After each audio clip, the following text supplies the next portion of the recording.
beautiful people. It's your host Clinton from Paralounge, and this is part of my video series on problems that may occur in your drum circle. And today I'd like to talk about drum circle etiquette, or maybe the lack thereof.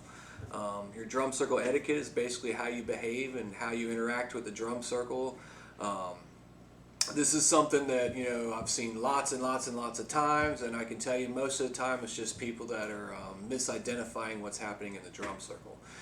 You always have to remember that yes, it's fun, it's exciting, it's exotic, it's very attractive to people, and most of the time the fun aspect is at the top of their list when they're looking at it, and they'll approach the circle because they think it looks like an incredible party.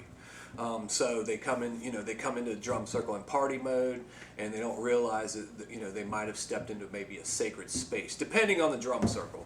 But because we were at I can say that this story that I'm about to tell you is we're at a festival drum circle, so I'm not going to call that a sacred space. It's just we did get together and we had drum circle, and it creates a space, and it creates an expression, all these kind of things. And especially at a festival, there's all kinds of expressions coming into that circle because you have all these random people from all over the world that's come together for a music event, and so you have a huge plethora of types of people that come in. It's a beautiful, beautiful thing, but it can get very wild, and and that's what I'm trying to say is most of the time, 99% that I've seen is when people have a lack of drum circle etiquette, it's usually because they've misidentified what's going on. And even in a festival environment where it's wild and there's a lot of craziness going on, things like that, even there the drum circle has its own etiquette, and I'll explain it like this. When you go up to the stage and you look in front of the stage, you have the dancers and people out in the audience that are just going buck wild, and they're having a good time, and they're listening to music and having a great time. And up on the stage you have your musicians who are playing the music and giving the show and creating this incredible atmosphere. Well, at a show and a concert, it's proper etiquette that you don't rush the stage, and you don't jump up and you start strumming the instrument. Don't go up there and start hitting the strings on somebody's guitar because you think they're really awesome and you always wanted to touch that guitar. So there's an etiquette no matter where you're at. And so the drum circle itself has its own etiquette as well, and it's a lot like a stage and a performance in some ways, because if you're playing an instrument, you expect to be treated like a musician. A lot of people do, and that's not like being full of yourself or anything. But the thing is if you're playing an instrument, you are literally playing the instrument, and that's where my story comes in. We're at a festival drum circle, and that's where a lot of drum circle etiquette, will get, really not be paid any attention to, at a festival for sure, because of the atmosphere that you're inside. And say like on a beach, I've seen this on a beach because it's just the atmosphere that you're creating the drum circle in. You're making a sub-atmosphere inside of a larger bubble, and if you're in an atmosphere where there's a lot of partying and good times going on, then you can expect that to be very much magnetized into the circle and interact with the experience of the drum circle. So it's not a bad thing, it's just wherever the circle's set up at, what you should expect from it. And if you're in a big area where there's a lot of partying going on and there's a lot of that type of entertainment going on, then you can expect that to come into the circle. It's just an easy expectation. Versus, if you're, say you're at you're in an area where everybody's has candles lit and everybody's chanting or something like that, you wouldn't expect somebody to walk into that circle and bring those type of activities and think it's a party. So anyway, so what I'm saying is I'm at a festival and we're playing, and one of the biggest things that's ever happened, it happens over and over and over again, is you have people in the center of the circle, and whether they're dancing or not, some of them are not exactly understanding what's going on, and most of them are out of control having fun. And at first, and this is what I mean by you may not have a way to fix things, but you may have a way to fix yourself, because at first it would affect me very negatively. It would just make me mad, literally just mad, like why'd they just do that? That's just rude, and I would go into that's just rude mode, and it would ruin a little bit of my time before I'd snap back into myself and start playing again. So over having that happen over and again, and then actually coming to the realization of where I'm at, where the drum circle's located, and the actual fact of, you know, what's going to happen in that environment. And then I realized that, you know, it's not as much their fault. It is, but, you know, it's not as much their fault as it is everybody's fault, because we're having this activity in the middle of a partying atmosphere, you know. So you just have to become patient then. I would not be as much patient if we were in an atmosphere where we all had candles lit and was, you know, in a very spiritual moment and somebody did this. I think I would, you know, defend my space. But when you're in a space where this is going to happen and you just have to be patient, and that's more fixing yourself more than it is fixing them. So what happened is, you know, we have people in drum circle and you're just really in the moment, you're having a good time, grinning ear to ear, and you have this person that starts going around the circle, and it happens almost every time, but they'll start playing your drum. Like, I'm playing my drum, it's strapped to the front of me here, and they'll start going around just playing people's drum, doing this. Da, da, da, da, da, da, da, da. I've seen it happen over and over again, and like I said, it used to just really aggravate me, but I become patient, and it would be one of those things where you see it coming, you know it's going to happen, and I would just, you know, just do like this, just fold my hand, let them play it, just smile at them, and then let them move on and just go back to playing. And then that, it actually, it doesn't fix anything except for it helps you with your own self-control, and helps you stay in the moment and not let that aggravation ruin your good time, you know. So, you know, that's one thing about, you know, not having any etiquette, is to come in there and touch somebody's instrument while they're playing it. Another thing would be to go into a drum circle, and somebody might be drumming, you know, like me. You know, you sit in there for 2 or 3 hours at a time, and you're churning out drumming, and you're sweating and you're hot, and you think, I got to get a drink of water, or there's a reason why you quit drumming, and you set your drum down for a second, and you reach over and you grab your, you turn back around, and somebody's got your drum. You know, it's happened over and over. I've seen it happen over and over, and it's something I tell people: watch your drums, make sure you got your. I will tell you this, here's my advice for you right now. If you haven't done this before and you're watching this video, go get you a Sharpie, flip your drum over, and write your name and your information on the inside border of your drum, where nobody will ever see it until you flip it over and look inside there. But do that because it's a safety precaution for if your drum gets moved around or somebody grabs it, at least you can say, that's my drum. Because nowadays, you know, the drum circle, you know, the djembe market and the drumming market, there's a lot of drums out there, and there's a lot of drums that can look, you know, look the same, you know. So, you know, save yourself a little bit of trouble and just write your name inside your drum and help yourself out. But, you know, people grabbing your drum up when you're not playing it, that's something that happens, so you gotta, you know, expect to keep that. Some of my friends made drum covers, like this little elastic band, like cap thing that they would just stick on the head of their drum, and it kind of made it look less inviting for somebody to grab up. But that's something that happens. You know, smoking in the middle of a circle, you know, I have to frown upon it, because you have to realize that not everybody smokes. So if you're over there smoking, everybody's right now in the middle of a huge cardiovascular workout.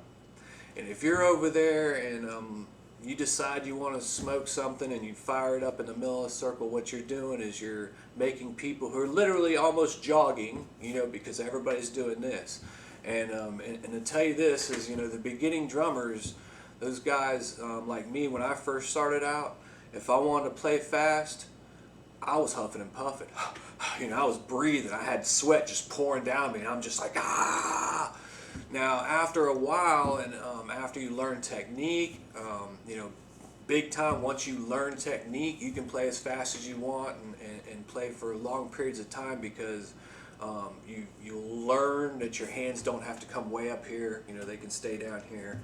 And you learn breathing techniques over, you know, long periods of time of drumming like that. And for me, I know back in the day, I used to just be huffing and puffing while we were, you know, we're playing like this, you know, and I'm just huffing and puffing. Whereas in now, you know, as a more mature player, I've learned that I can actually keep my breath, and I don't really work my body up real strong. And I feel like that's type of meditative, you know, thing, because I no longer have to get my whole body worked up to play the drum faster and louder. I can just use it all in technique and breathe nice and steady and hold my own, you know, circulatory system and everything at the same space. But anyway, so what I'm getting on, I'm side trailing and rambling, I do that, but what I'm trying to get at is a lot of people out there are huffing and puffing when they're playing.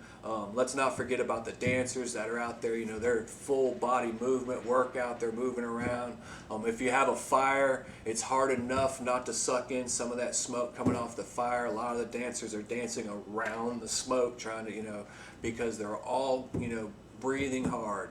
We're all, looking for that oxygen to get in our body, and as soon as you decide you want to smoke out there, and your smoke flows across the rest of us, we're all inhaling whatever it is you're smoking. And I can tell you, this is my opinion, but I can tell you this is an educated opinion because we all talk about there's a lot of people in the circle that will just get really upset when they have to inhale whatever it is you're smoking. And it doesn't matter, that's not being hypocritical, that's being healthy. If I'm jogging, I do not smoke while I'm jogging, and drumming is a lot like that. So I'm just asking you, if you're watching this video and it's a habit of yours to light up a cigarette or something in the middle of the circle, please don't. Drum circle etiquette, and most drum circles will tell you, get up, leave the circle, go walk outside the circle radius and stand to the outside the edge of the circle and do your thing out there, and everybody will just think that you're a hero for keeping that smoke out of our space. It's awesome. Another thing, something that can happen in circle, and I've seen this happen lots and lots and lots of times, is somebody throws something in the fire. Please don't throw anything in the drum circle fire.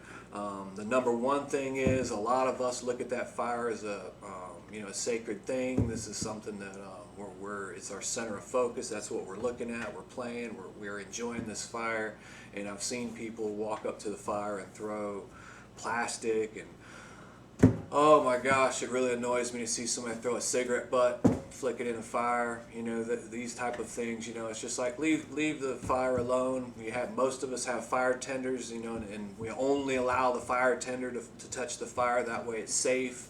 Not everybody gets to build fires and play with fires and be happy, be acquainted with fire.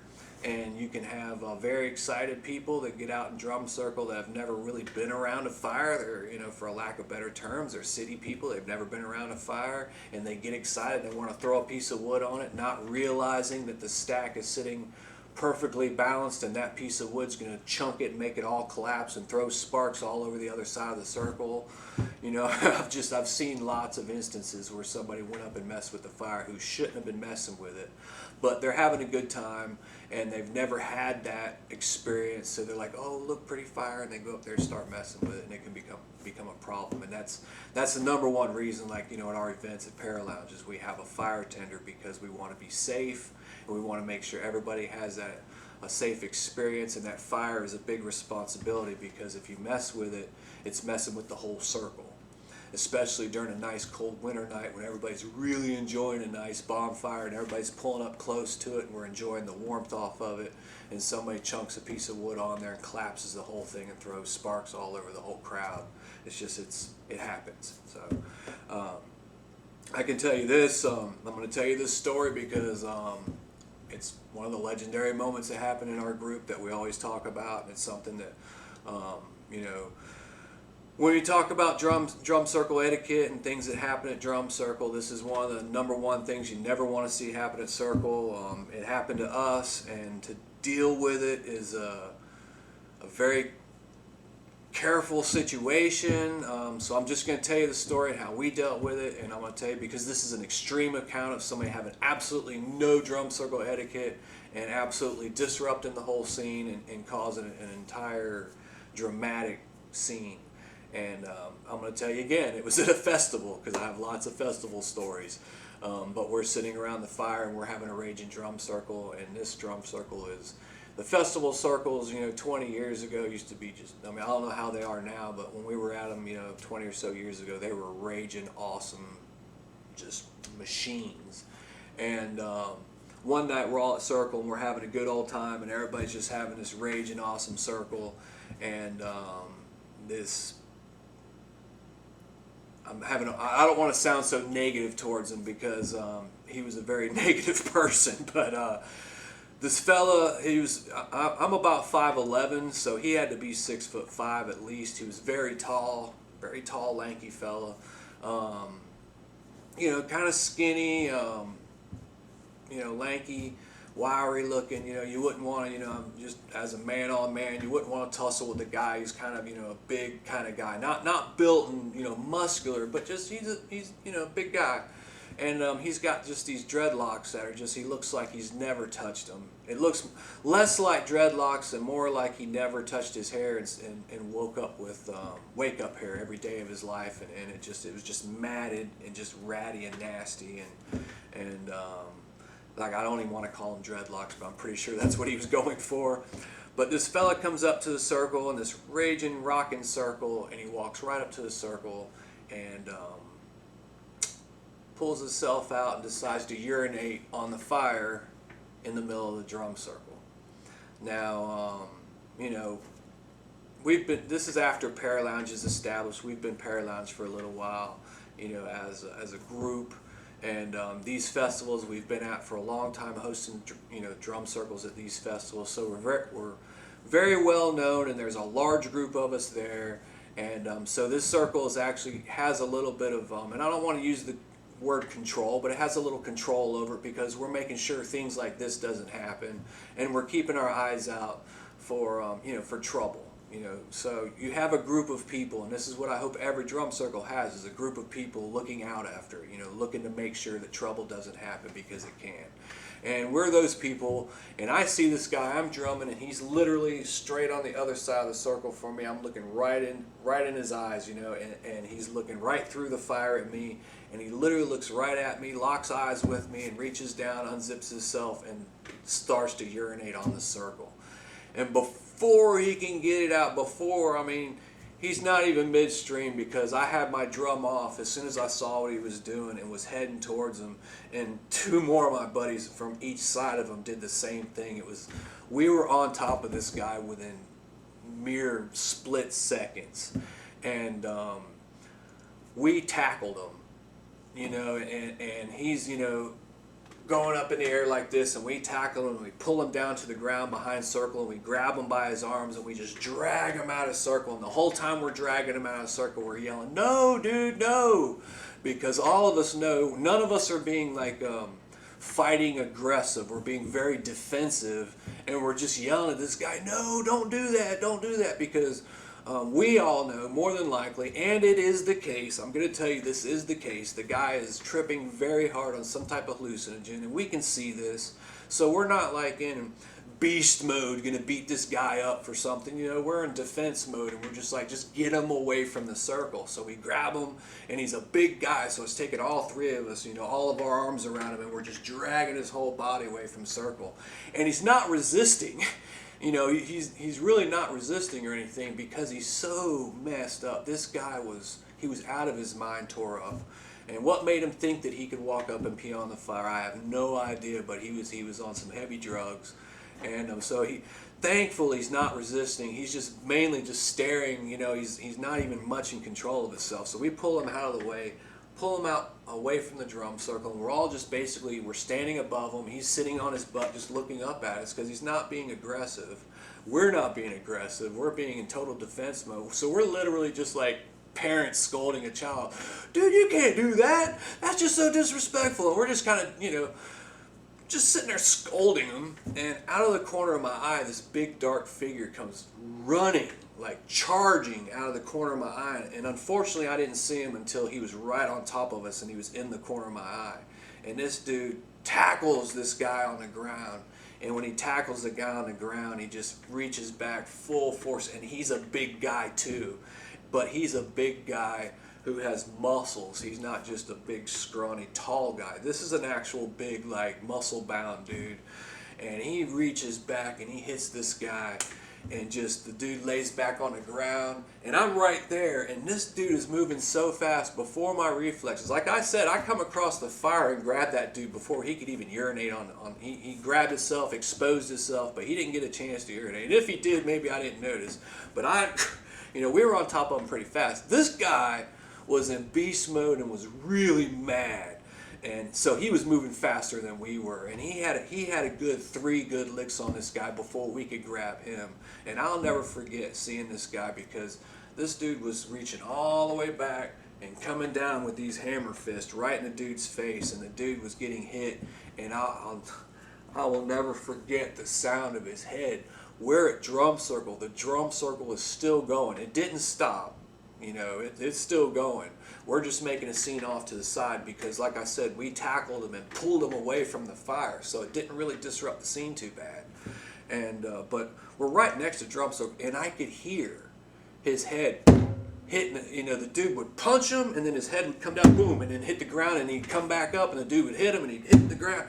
And about the 3rd time, I grabbed the guy, and my other friends grabbed the guy, and we aggressively grabbed him and pulled him off. And the whole time we're yelling, "No fighting, no fighting," and we're scolding this guy and having to like grip him more aggressively because he is starting to struggle, and he is a big dude. And we're yelling, "Don't fight, no fighting at drum circle," because we're trying to be those peaceful defenders. And we're like, "No fighting at drum circle," and he's like, "Ah," and he's wrestling around.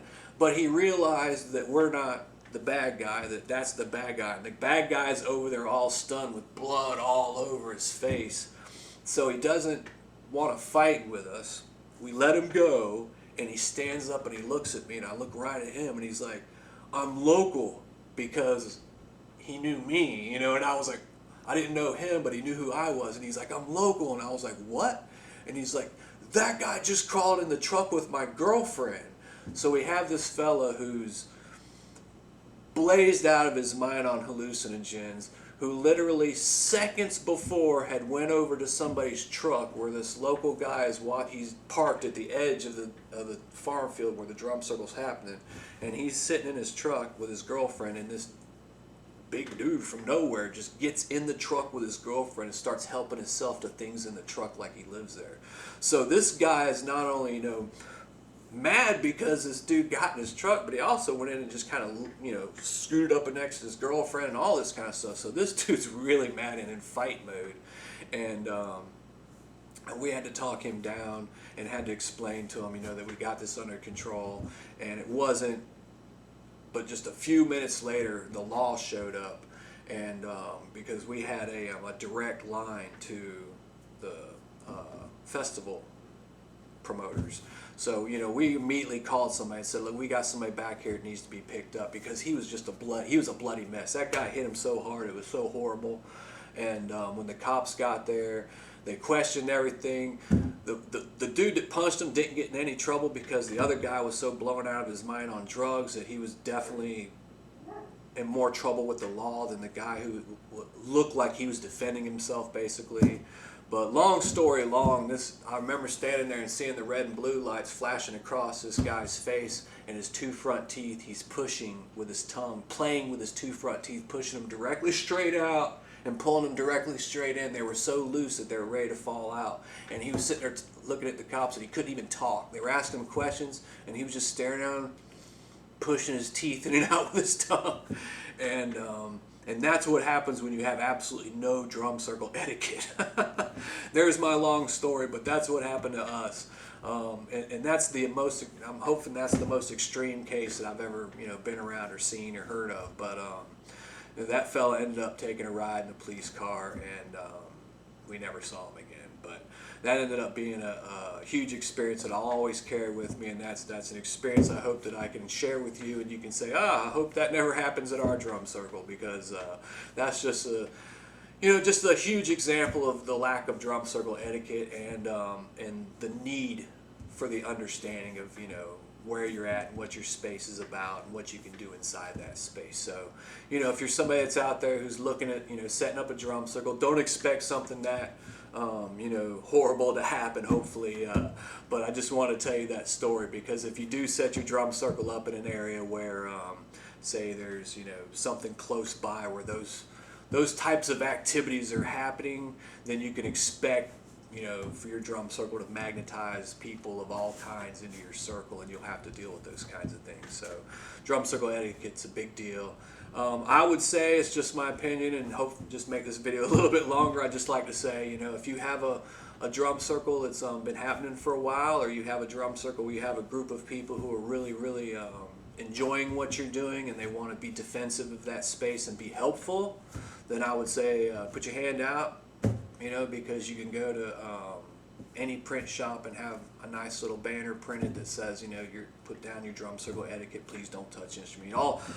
We've made it for Paralounge before. Your little banner just says, please don't do this and don't do that, don't smoke in circle and things of that nature, and have that and just post it out by your circle, and then people can walk up and see that you're defensive of the space. And whether they pay attention to it or not, it'll at least give them a warning that there are people around that will defend the space and keep it, with the type of expression that they want to see there. So thanks for watching my video. I hope it was helpful. It's just my opinion and through my experiences, and I just want to share them with you so that you can be prepared for maybe things that happen in your drum circle and problems that can occur. So thanks again. Go check out our website, www.paralounge.net. If you love drum circles, then you should go check out what we do, because you're going to love the events we put on. And have fun at your next drum circle. Hum a drum. See you next time.